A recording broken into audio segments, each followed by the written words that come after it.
আমার ছোট্ট সোনামণিরা, সিজারে হয়েছে কারা কারা দেখি? সিজারে, যে হুজুর আমি সিজারে পৃথিবীতে এসেছি, হাত তোলো। কয়েকজন হাত তুলছে, মাশাআল্লাহ, ঠিক আছে, অসুবিধা নেই, হাত নামাও। এটা একটা প্রাকৃতিক নিয়ম। মায়ের পেট থেকে পৃথিবীতে আমরা এইভাবে আসি। কেউ প্রাকৃতিক পদ্ধতিতে আসি, কেউ সিজারে আসি। যারা সিজারে আসছে তারা এই কষ্টটা সহ্য করে নাই, তাদের অন্য ধরনের স্ট্রাগল পৃথিবীতে আসার পরে। কিন্তু আমরা যারা নরমাল প্রসেসে এসেছি সেই সময়টার কথা খেয়াল করেন। আমাদের দেহের সাইজ অনেক বড়, আমাদের ওজন অনেক বেশি, কিন্তু আমাদের মায়ের যেই অঙ্গটা দিয়ে আমরা পৃথিবীতে এসেছি ওই জায়গাটা বড় সরু।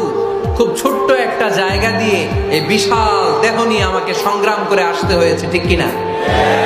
এবং এটা ল্যাবরেটরিক্যালি প্রুভড, সায়েন্টিফিক্যালি অ্যাটাস্টেড যে এটা একজন বাচ্চার জন্য, নবজাতক নিউ বর্ন বেবির জন্য খুবই স্বাস্থ্যকর, খুবই হেলদি। কারণ এই ছোট্ট জায়গাটা দিয়ে, মায়ের ওই ছোট্ট অঙ্গ দিয়ে আমরা যে পৃথিবীতে আসি, আমাদেরকে একটা চাপ সহ্য করতে হয়।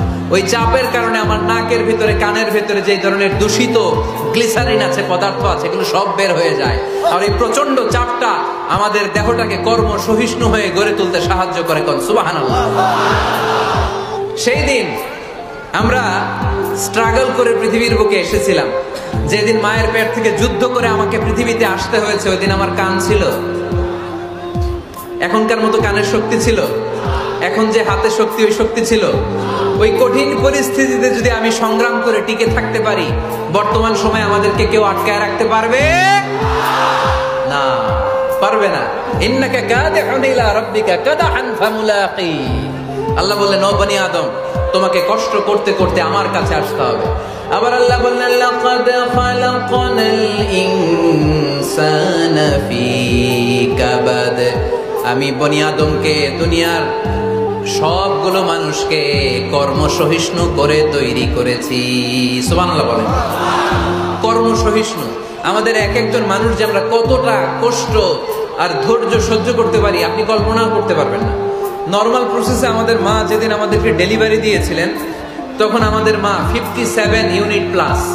সুস্থ মানুষ ব্যথা সহ্য করতে পারে 45 ইউনিট। কত ইউনিট?